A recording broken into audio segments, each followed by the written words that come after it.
Assalamualaikum warahmatullahi wabarakatuh. Jumpa lagi di channel Babi Rahman, channel yang senantiasa mendampingi Bapak Ibu dalam negosiasi kredit macet di lembaga keuangan. Bapak Ibu, kali ini kita akan membahas surat dari sahabat kita. Sebut saja namanya Bapak Riko di Bandung, Jawa Barat. Bapak Riko ini menceritakan bahwa beliau adalah nasabah sebuah bank pemerintah sudah 22 tahun namanya. Beliau meniti karir pinjamannya dari 2 juta rupiah. Naik 5 juta, naik 50 juta, dan seterusnya. Sampai sekarang pinjamannya 4,7 miliar rupiah. Pinjaman sejak tahun 2018, beliau sudah menggunakan fasilitas kredit rekening koran. Jadi rekening koran itu jangka waktunya hanya 1 tahun. Setiap bulan debitur hanya dikenai pembayaran bunga saja, dan itu pun dari saldo yang dipakai. Dan setiap tahun hanya memperpanjang kreditnya, tidak perlu melunasi. Nah, terakhir sekarang pinjamannya tadi sudah saya sampaikan 4,7 miliar. Nah, sekitar tahun 2021 beliau punya hubungan baik dengan petugas bank yang bisa dikatakan bukan hubungannya sebatas petugas dengan nasabah, tapi beliau juga kebetulan masih ada hubungan darah dengan istrinya. Jadi kira-kira istri petugas bank itu masih saudara dengan Bapak Riko ini, kayak gitu. Jadi selain bahwa dia juga sebagai nasabah binaan dari petugas tersebut, masih juga ada hubungan darah gitu. Sehingga hubungan itu semakin baik, semakin akrab. Bahkan beberapa kali petugas bank tersebut bila dalam kunjungannya tempat Pak Riko itu diajak makan siang, gitu, diajak ngopi dan sebagainya. Pokoknya hubungannya istimewa karena beliau juga angsurannya bagus dan petugas bank rajin melakukan kunjungan untuk pembinaan dan memantau bisnisnya. Ya Bapak Ibu, memang seperti itu harusnya ya.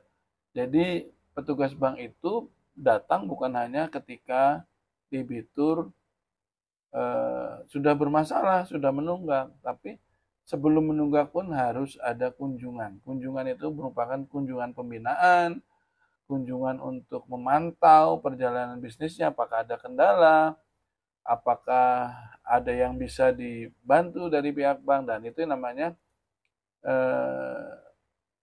menjaga hubungan baik dengan debitur ya, untuk mendeteksi dini bila debitur itu bermasalah dengan bisnisnya yang berpotensi mengganggu perjalanan angsurannya. Nah, singkat cerita, dari hubungan yang kebetulan ada juga hubungan saudara itu, tahun 2021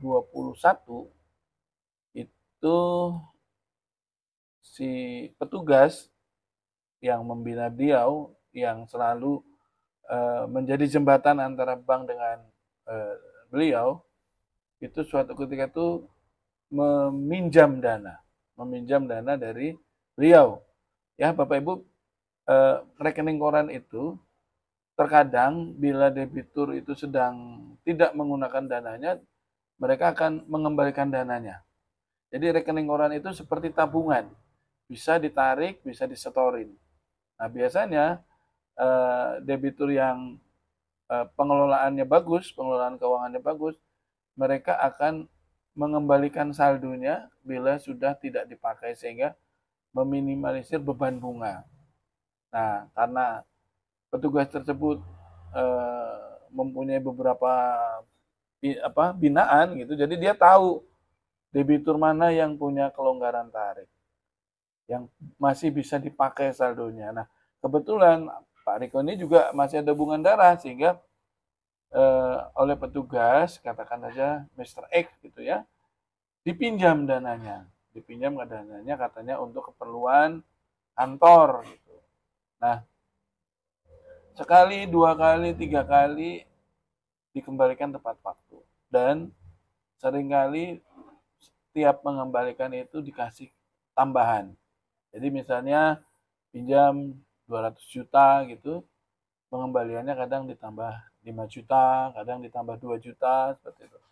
Dan yang jelas Pak Riko-nya nggak pernah minta, cuman setiap mengembalikan pasti dikasih kelebihan. Alasannya bagi-bagi untung seperti itu. Walaupun setiap ditanya untuk apa, Mr. X ini tidak menceritakan secara detail untuk keperluan apa, tapi yang jelas katanya bisnis kayak gitu kira-kira. Nah, Bapak Ibu, setelah perjalanan 2 tahun, sekitar tahun 2023 awal, Mr. X ini rutin pinjam dana. Memang selama ini 1 minggu, 2 minggu kembali. Nah, sejak akhir 2022 sampai dengan 2023, itu pinjamannya nggak pernah dikembalikan secara utuh. Jadi misalnya pinjam 500, kembali 300, nanti pinjam lagi, kembali lagi. Jadi selalu menyisakan hutang yang tidak terbayar. Jadi masuk keluar dananya, ada masuk, ada keluar, ada masuk, ada keluar. Tetapi selalu ada dana yang tidak dikembalikan. Jadi gantung terus, gantung terus. Nah, di akhir tahun 2022 itu ada dana yang belum dikembalikan itu 1,3 miliar. Dari masuk keluar itu masih menyisakan utang 1,3 miliar. Awalnya sekitar 2 miliar, tapi ada pemasukan, ada pengeluaran gitu. Nah, sampai suatu ketika beliau dibuat kaget karena ada datang tim pemeriksaan dari internal bank tersebut yang kurang lebih menyampaikan dan mempertanyakan apakah Mr. X ini punya pinjaman kepada Bapak kayak gitu. Awalnya dia tidak mengakui ada pinjaman. Tapi setelah dijelaskan bahwa mereka adalah tim yang dibentuk dari manajemen untuk melakukan investigasi karena diketahui Mr. X ini ternyata manajemen mendapat surat laporan dari nasabah yang merasa dirugikan dari ulah Mr. X ini, yang ternyata dia banyak meminjam dana-dana nasabah dari kelonggaran tariknya. Sehingga akhirnya Pak Riko akhirnya mengakui, ya betul Pak, ada dana yang dipinjam beliau yang sampai sekarang belum dikembalikan. Beliau menceritakan selama ini Mr. X ini hubungannya baik gitu ya, hampir dibilang tiap hari ke rumah saya, dia bilang gitu. Dan dari transaksi itu memang dia sering diberi keuntungan gitu. Cuman kalau saat ini dia hitung-hitung keuntungan itu nggak sebanding dengan uang yang mengendap di Mr. X ini, karena uang mengendap sudah mencapai 1,3 M. Nah, karena itu dana dipakai oleh Mr. X, maka Pak Riko ini tetap nyetorin gitu kewajiban bunganya, karena kalau enggak nanti nama dia yang jelek gitu. Jadi kondisi angsurannya lancar karena Mr. X selalu menjaga pinjaman tersebut agar tetap lancar sekalipun saldonya itu dipakai oleh orang lain. Nah, dari tim investigasi itu diketahui bahwa Mr. X itu juga banyak memakai dana nasabah yang lain, dan saat ini Mr. X ini tidak diketahui keberadaannya. Nah, Pak Riko bingung. Memang Pak Riko lost kontak dengan Mr. X ini sudah agak lama, sudah hampir 1 bulan dia bilang. Biasanya dia hampir tiap hari ke sini gitu. Cuman saya pikir karena dia ada kesibukan, saya nggak begitu memperhatikan dan baru tahu ternyata memang Mr. X ini sudah 3 minggu tidak masuk sekolah, tidak masuk kerja dan tidak ada berita kayak gitu. Sampai diterjunkannya tim investigasi. Nah, singkat cerita Bapak Ibu, Mr. X ini menghilang, kabur, tidak diketahui rimbanya.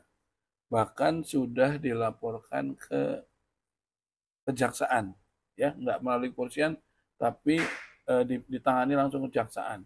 Karena waktu itu ada bocor berita sampai kejaksaan sehingga jaksa langsung melakukan penyidikan, gitu ya. Karena itu masuk undang-undang tipikor ya Bapak Ibu, jadi jaksa bisa langsung melakukan penyidikan. Yang membuat Pak Riko ini resah, sebenarnya Pak Riko untuk menanggung biaya bunga yang sudah dikeluarkan kemarin terhadap uang yang dia tidak pakai, dia tidak mempermasalahkan.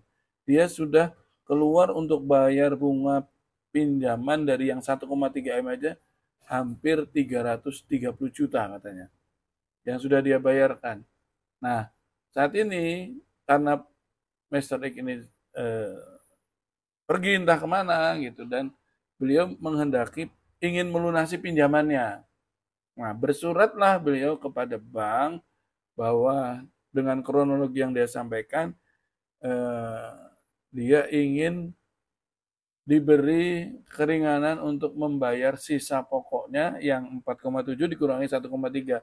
Jadi dia pengen minta bayar hanya 3,4 saja. Dengan alasan dia sebutkan bahwa itu Mr. X itu adalah bagian dari bank dan bank saat itu saya sangat menjaga hubungan baik dengan bank sehingga saya takut kalau tidak dilayani dia pinjam saya takut nanti kebutuhan saya dipersulit dan sebagainya gitu. Nah dari surat menyurat tersebut bank tidak bisa memberikan penghapusan yang 1,3. Alasannya apa?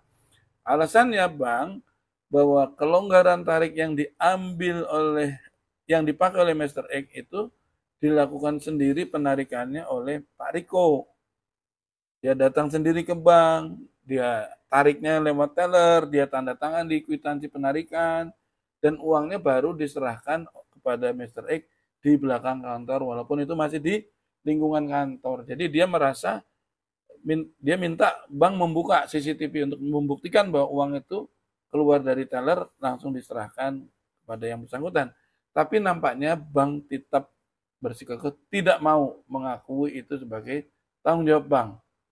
Itu adalah tanggung jawab pribadi debitur. Karena bagi bank setelah keluar ruangan, setelah keluar dari meja kasir, maka uang itu sudah sepenuhnya tanggung jawab debitur.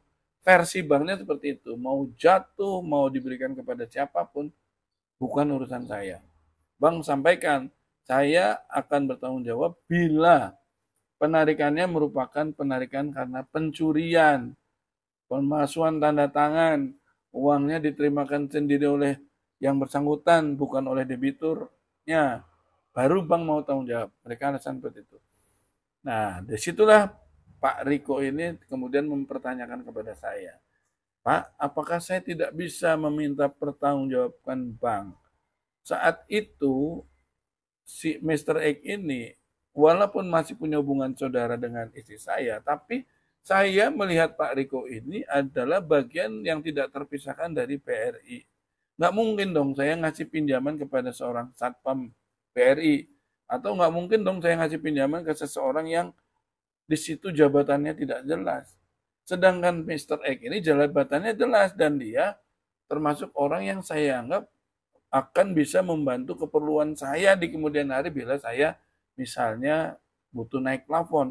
Sehingga apa yang dia sampaikan, saya tuh cenderung untuk menuruti, membantu keinginan dia. Apalagi waktu itu terakhir dia bilang, pinjam dana 400 juta dalam rangka untuk memberi peralatan-peralatan dalam rangka HUT hari ulang tahun bank tersebut, dan akan dikembalikan setelah persetujuan pencairan dananya turun. Alasannya seperti itu. Nah, saya sampaikan kepada beliau, pihak bank itu memang dia tidak bertanggung jawab, itu benar gitu, karena itu bukan pencurian, bukan penggelapan.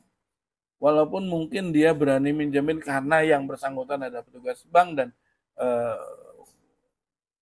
punya pengaruh terhadap karir kreditnya dia, tapi bila kemudian kejadiannya seperti ini, bank juga tidak mau tanggung jawab karena pengambilan uang dilakukan oleh yang bersangkutan sendiri, penandatanganannya juga dia sendiri, yang menerima uangnya di bank dari teller juga dia sendiri. Artinya bank clear sampai di situ sudah pertanggungjawabannya. Setelah keluar dari ruang teller, uang dikasihkan siapa? Kami tidak bertanggung jawab.